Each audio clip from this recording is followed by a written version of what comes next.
10 years ago, Kaikoura was a very small country town, typical of other country towns, really struggling to survive. Well, the ecotourism has had a terrific impact on the development of Kaikoura and the employment in the town itself. We knew those whales were there all our lives. We still wondered why people want to pay to go out and have a look at them. The Whale Watch Company in Kaikoura, on the east coast of the South Island of New Zealand, provides a fascinating example of how a disadvantaged group, in this case the local Maori community, managed to turn a situation of very high unemployment into a successful business based on ecotourism. A business which has also had a beneficial effect on the whole town.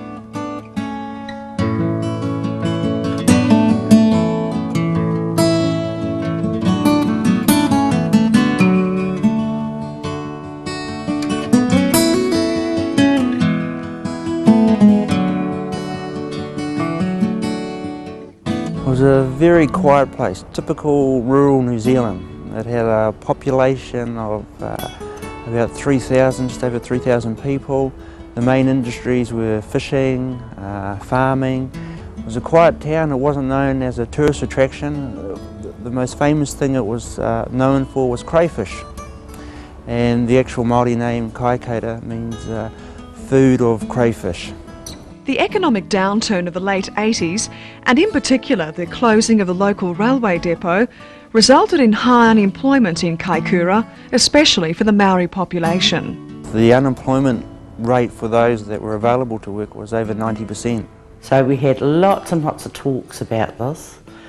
We sat and we had people that came in and we all talked about employment initiatives and what we were going to do. And Whale Watch came. And I suppose for us it was difficult to sort of see in the beginning, because we knew those whales were there all our lives. Our father was a fisherman, and so we were going to know about the waters, where the whales go, as where we lived. And so, I mean, but we still wondered why people want to pay to go out and have a look at them. People who had no assets. So we had to find assets. We mortgaged our homes and that type of thing. It was absolutely terrifying to even contemplate going into that sort of debt. It was the debt because we were just people that didn't have debt, and mainly because we were so afraid of it. Our people had lived on the great tit of the social welfare for the last 10 years, and they were ready to gamble too. They were ready to gamble. The people here weren't, in the traditional sense, entrepreneurs. They weren't the Kerry Packers or the Alan Bonds of the world. They were humble people that lived a humble lifestyle in rural New Zealand, and they were happy to do that. Along the way, they had to create their own rules. They had to plead ignorant in terms of breaking rules, and thirdly, they had to work and seek support from whatever agency, program, individual that they could to make the whole thing happen. The first year we worked so hard for nothing. We all worked for nothing because we were terrified we'd leave our houses and we'd end up living in somebody's garage. But it worked. The thing is that it worked, and people were interested in going out and seeing these whales. There was a core group that was committed, and they were adamant that it was going to happen and that something had to be done.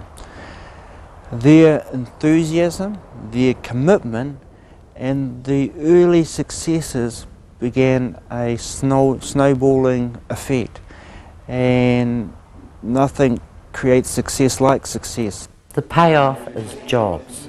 It's work. That's what it's all about, really. It is putting together an enterprise that employs. This town has become a major hub for ecotourism and wilderness experience, and it has also gained international recognition overseas. Tourism is fast becoming one of the biggest employers in the town.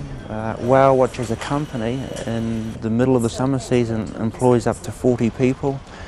There's been a dramatic improvement in the infrastructure in terms of beautification, central government money being spent on roads and infrastructure, the number of transportation firms servicing the area, and the economic benefits have just been dramatic. All the other businesses are getting spin-offs from tourism. A lot of tradespeople who we don't normally associate with the tourism industry. Everything from electricians to panel beaters and that type of trade, they're all getting the indirect business of the people coming here. 5 years ago, the local post office was talking about closing down, but now it's flat out handling mail from tourists. We have actually got 4 practicing doctors in Kaikoura, and our hospital was probably under threat a few years ago of disappearing. Now it's pretty steady. So it's bringing a lot of good things to the town, yeah. Over a 2-year period, there was something like 40 new accommodation facilities set up. We have over 1,000 beds for visitors here now, and we've only got a population of 2,500 people. In 1986-87, the total number of visitors to this region was 3,400. Today it would be in excess of 150,000. I think what is exciting from our perspective is that by far 85% of all the development in this town has been done locally. It is local people that had been affected by the dramatic restructuring are the ones that are controlling the economic growth. That is exciting. The local community, and especially the marae, came to the conclusion at the end of the day it was their problem, that the private sector was more worried about itself, therefore they weren't going to come and solve the problem. Central government wasn't going to solve the problem. At the end of the day it was up to them. So they took on the attitude that they were the architects of their own destiny. Unemployment is a degrading way to live. Employment gives you pride, and if it's an initiative that's your own, much more pride. We wanted to build up people's, not only build up people's confidence, but we wanted to build up their work-based skills and that type of thing. And that's what we really set out to do. Whale Watch gave us the finance to be able to do that. Well, those of us that in fact were quite young when we joined Whale Watch, a lot of us were unemployed. We really had no future in the town. Many of us actually had to travel out of town to find work. I myself lived in Auckland for quite a long time doing various jobs until I'd been told that the initiative was, about to start, and so I moved back home. So it's really done a lot for the young people. It's actually brought them back into the town. There's a lot more pride in the children.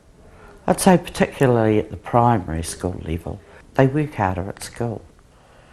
That at least there's something at the end of the day. They can work. They maybe could get a job in Whale Watch. A lot of the children say they're going to be captains on the Whale Watch boat when they leave school, and that's good. There's less anger. There's less crime. There's less, all those things that are negative, there's a lot less of it. And it has to be good for the community. The whales have been here for over 1,000 years, and the local Māori community have lived with them for over 1,000 years. And people had taken them for granted, as we take for granted our clean oceans, our beautiful unpolluted skies and our mountains. We looked through Kiwi eyes and took for granted what we had here.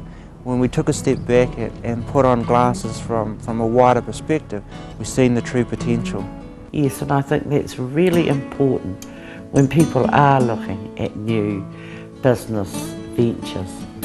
It's much easier if this thing that they're going to is available in that place that they live. I suppose it would be like whale watching for us.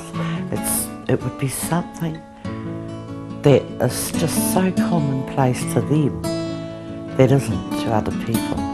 And so it's hard for them to pick it up. But they should look. They should look at their own environment, and they should take the risk. It could pay off. and it could pay off really good dividends.